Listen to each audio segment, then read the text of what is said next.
Good morning friends. Crack UPSC exam YouTube channel में आप सबका हार्दिक स्वागत है।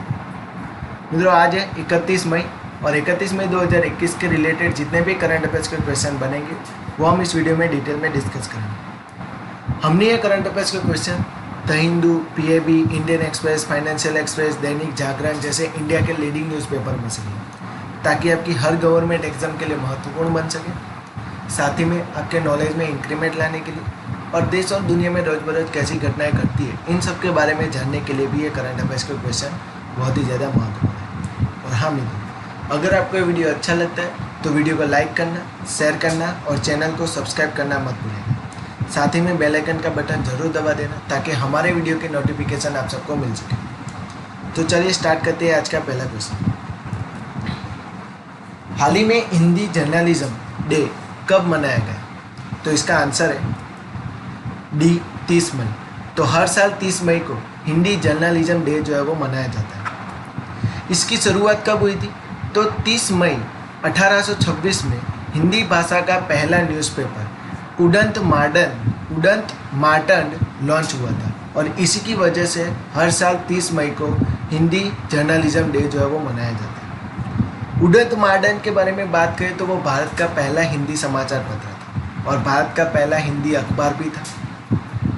कलकत्ता से उसे प्रकाशित किया गया था पहली बार और इसी की वजह से 30 मई को हिंदी पत्रकारिता दिवस या तो हिंदी पत्रकारी दिवस जो है वो मनाया जाता है। उडंत मार्टन को उच्च डाक दरों के साथ साथ दूर के पाठकों के कारण लंबे समय तक प्रकाशित नहीं किया जा सका। इसी की वजह से अब वो बंद हो चुका। तो इसीलिए हर साल मित्रों इनके रूप में हिंदी जर्नलिज्म डे है 30 मई को मनाया जाता है।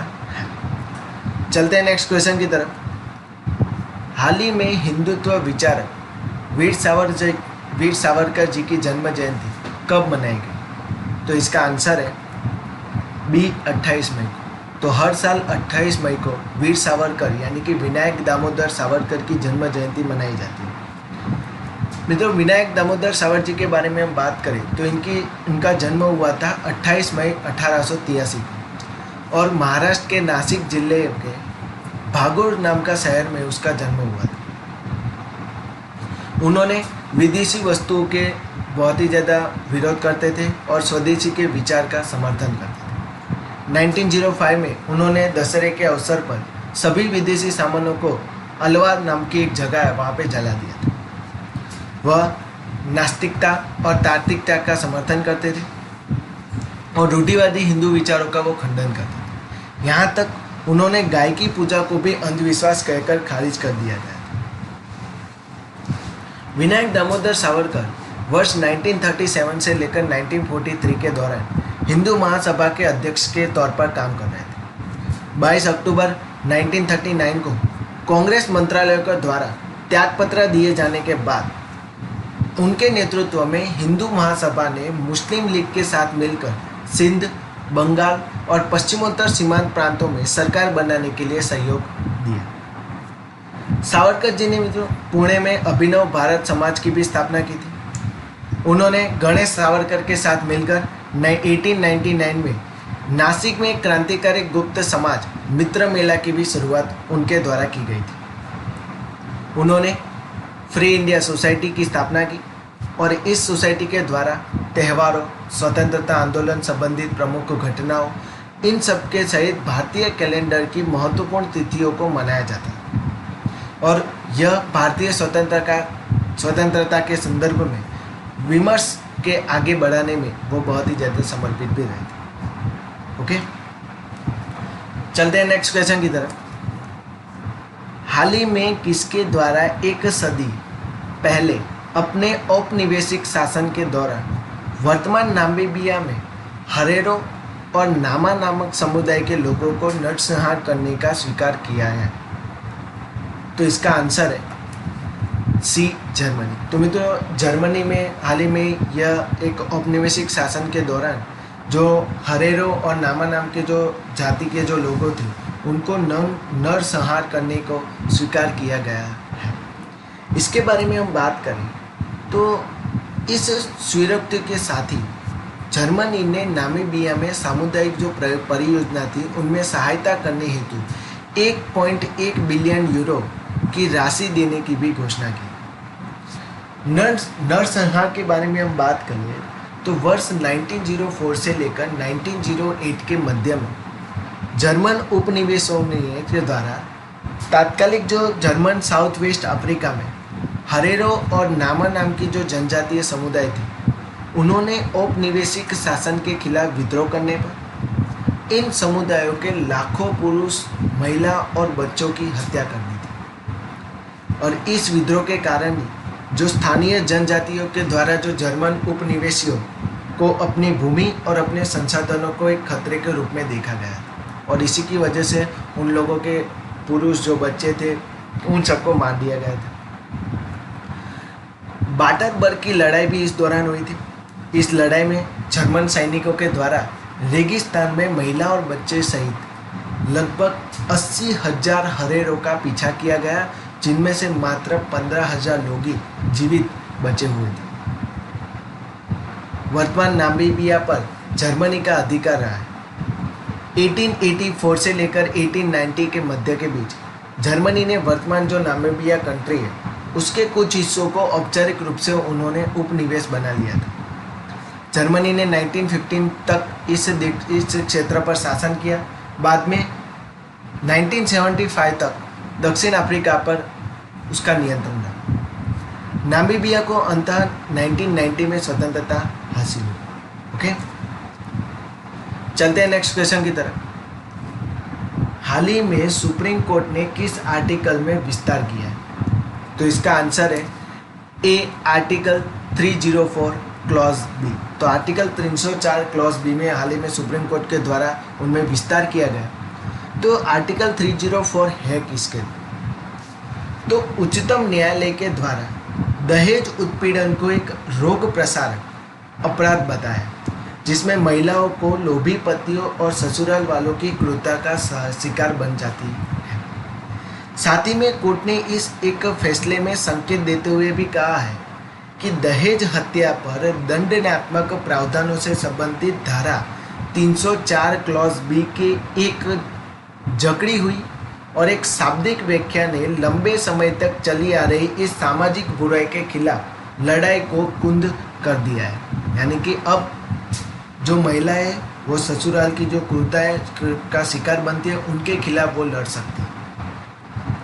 भारतीय दंड संहिता यानी कि आईपीसी की धारा 304 क्लॉज बी में बारे में हम बात करें तो आईपीसी के धारा क्लॉज 304 बी के सब क्लॉज 1 के अनुसार दहेज हत्या का मामला बनाने के लिए किसी भी महिला की मृत्यु उसके विवाह के 7 वर्ष के भीतर जलने की वजह से, अर्थात किसी भी प्रकार की शारीरिक चोटों की वजह से या असामान्य परिस्थिति में होनी चाहिए।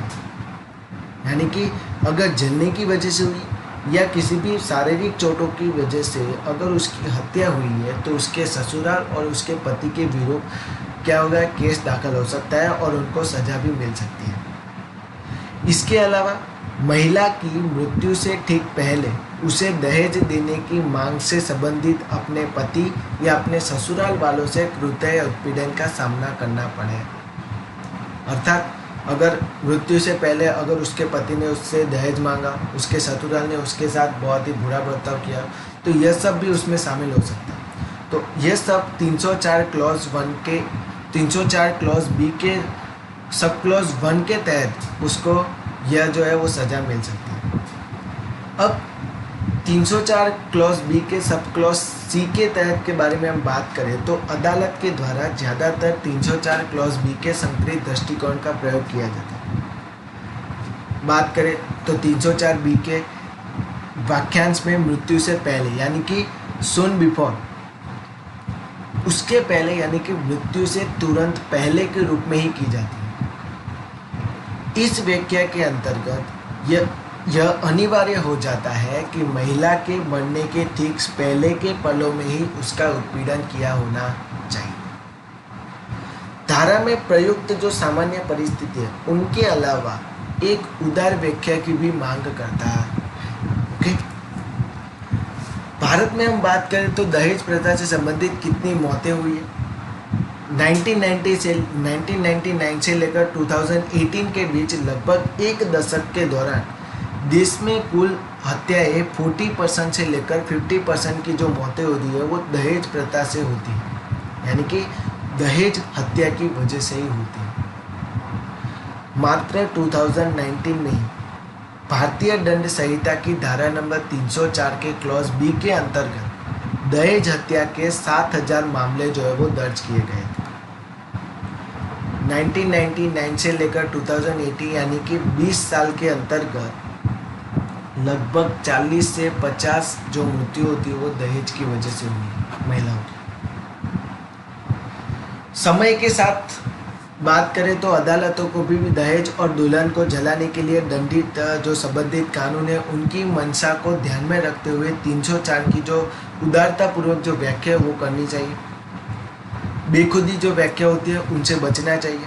इसकी वजह से अदालतों को महिला के उत्पीड़न और उसकी मृत्यु के बीच केवल निकट और जीवंत लिंक का ही अवलोकन करने की आवश्यकता है।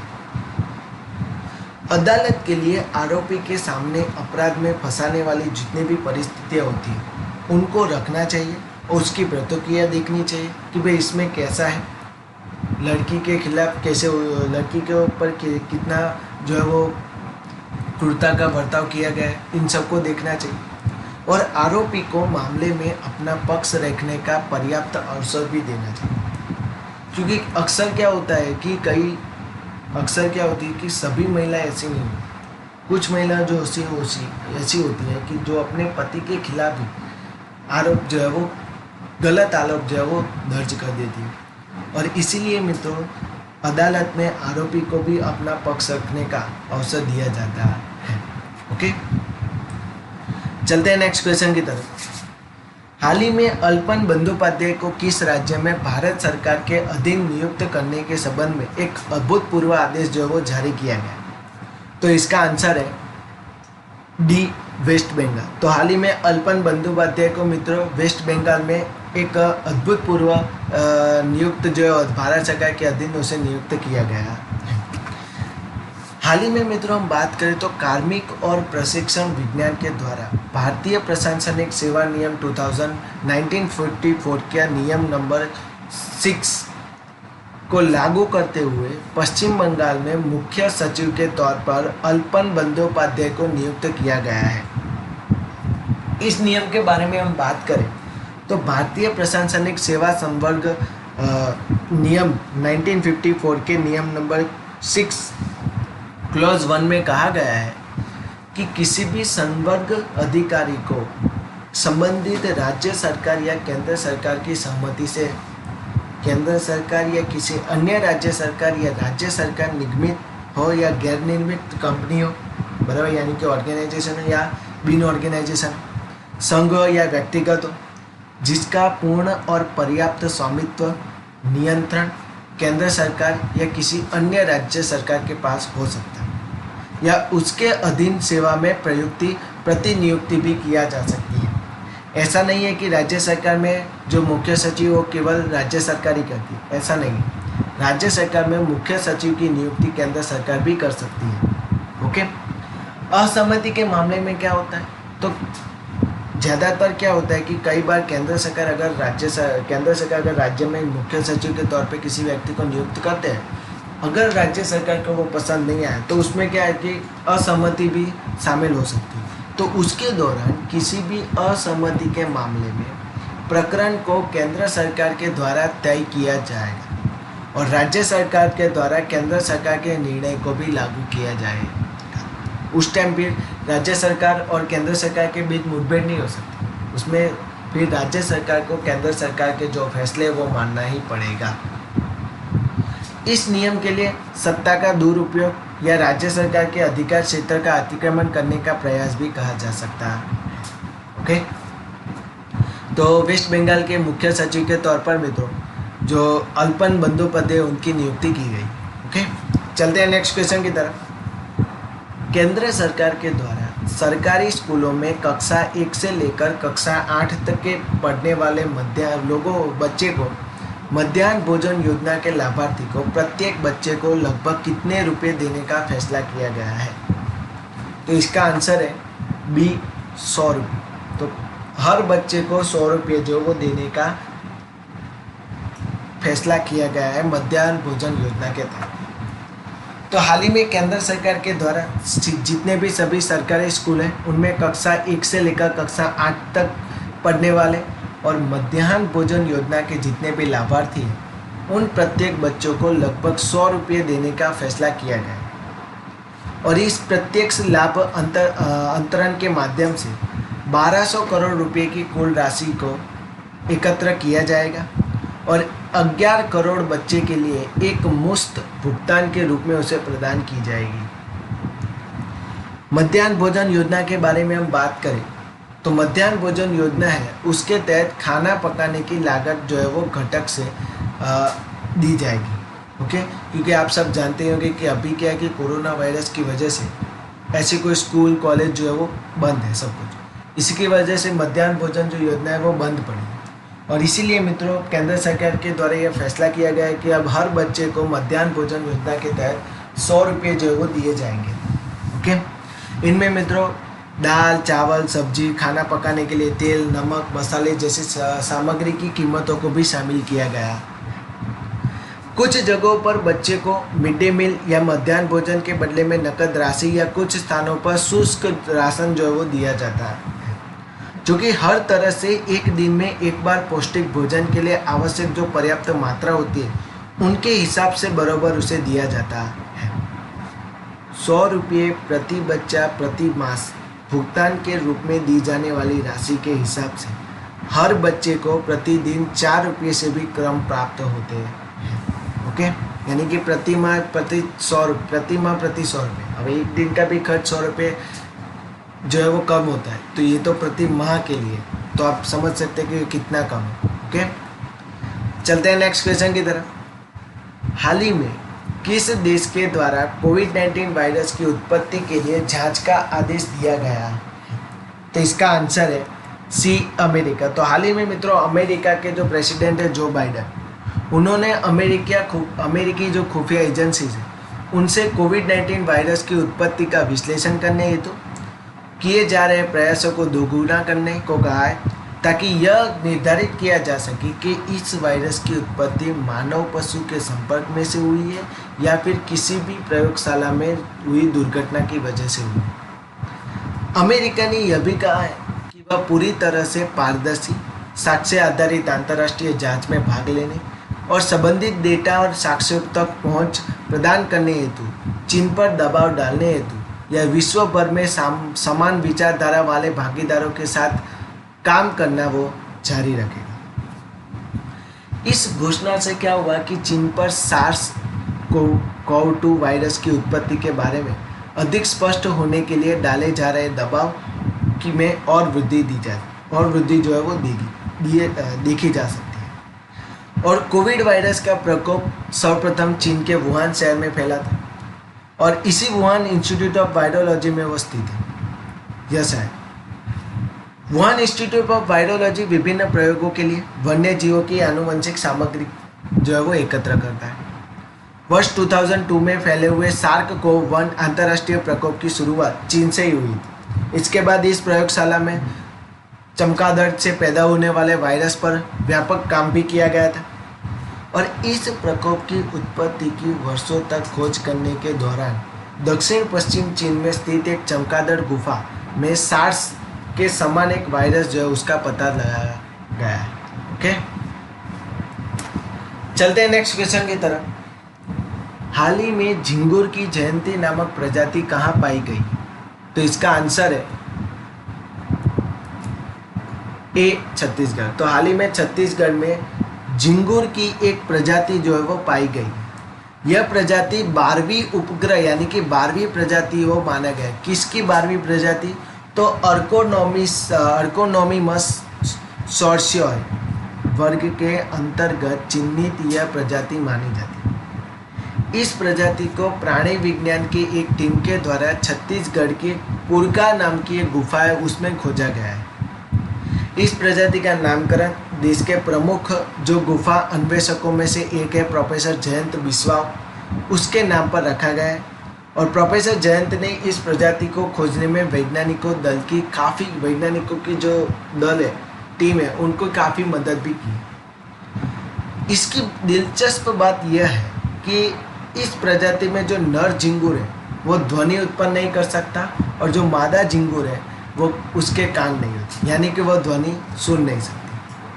वर्ष 1878 में एक स्विस कीट वैज्ञानिक यानी कि जो एंटोमोलॉजिस्ट हेनरी लुई जो थे, उन्होंने डी श्योर्स के द्वारा मकड़ियों के समान दिखने वाले झिंगुरों के वर्गों को अर्कोनोमिमस नाम दिया गया। अगर आपके एग्जाम में पूछा जाए कि अर्कोनोमिमस नाम किसके द्वारा दिया गया था, तो हेनरी ल्यू फैट्रिक के द्वारा दिया गया। ओके, चलते हैं आगे। आज हम बात करेंगे एक फैक्ट के बारे में, और वो फैक्ट है मोनोक्लोनल एंटीबॉडी थेरेपी। दिल्ली के अपोलो अस्पताल में हल्के लक्षण और सरुणताएं वाले कोविड-19 रोगों के लिए एक एंटीबॉडी कॉकटेल उपचार की शुरुआत की गई। इस चिकित्सा प्रक्रिया में मोनोक्लोनल एंटीबॉडी को निष्क्रिय करना भी शामिल है। अब ये मोनोक्लोनल एंटीबॉडी है क्या? तो मोनोक्लोनल एंटीबॉडी कृत्रिम रूप से निर्मित एक एंटीबॉडी होती है जिसका उद्देश्य शरीर की प्राकृतिक प्रतिरक्षा प्रणाली की सहायता करना है। यह एक विशेष एंटीबॉडी को लक्षित करता है जो कि प्रतिरक्षा प्रतिक्रिया प्रेरित करने वाले जो रोगाणु होते हैं उनका प्रोटीन होता है। प्रयोगशाला में श्वेत रक्त जो कोशिकाएं होती है उनको एक विशेष एंटीजन के संपर्क में लाने के लिए मोनोक्लोनल एंटीबॉडी का निर्माण किया गया है। एंटीबॉडीज को अधिक मात्रा में निर्मित करने के लिए एक एकल श्वेत रक्त कोशिका का प्रतिरूप बनाया जाता है, जिससे क्या होता है कि एंटीबॉडी की समरूप प्रतियां जो है वो तैयार करने में प्रयुक्त की जाती है, उसमें मदद भी मिलती है। और ये जो मोनोक्लोनल एंटीबॉडीज़ है उनको तैयार करने के लिए वैज्ञानिकों ने प्रायः सार्स को वायरस के स्पाइक प्रोटीन का उपयोग जो है वो करते हैं। स्पाइक प्रोटीन जो है वो मित्रों मेज़बान कोशिकाओं में वायरस को प्रविष्ट कराने में सहायता प्रदान करती है। ओके मित्रों, मोनोक्लोनल जो एंटीबॉडीज है उसकी आवश्यकता क्यों पड़ती है? क्योंकि प्रतिरक्षा प्रणाली जो है यानी कि इम्यून जो सिस्टम है वो एंटीबॉडीज और रोग प्रतिकारकों का निर्माण करने में सक्षम होती है। और वाई आकार की एक सूक्ष्म प्रोटीन होती है उसमें, जो सूक्ष्म जीव रोगाणु की पहचान करने, उनको जकड़ लेने में और प्रतिरक्षा प्रणाली के इन रोगाणुओं पर हमला करने का संकेत भी करता है।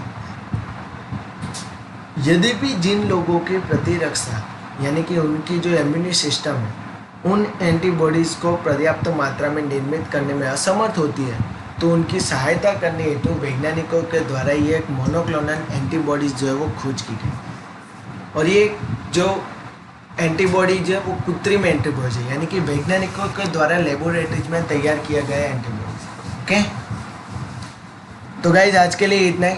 Thank you so much guys. अगर आपको ये वीडियो अच्छा लगता है तो वीडियो को लाइक करना, ज़्यादा से ज़्यादा अपने मित्रों तक शेयर करना और चैनल को सब्सक्राइब करना मत भूलिए। साथ ही में बेल आइकन का बटन ज़रूर दबा देना ताकि हमारे वीडियो की नोटिफिकेशन आप सबको मिल सके। Thank you so much guys.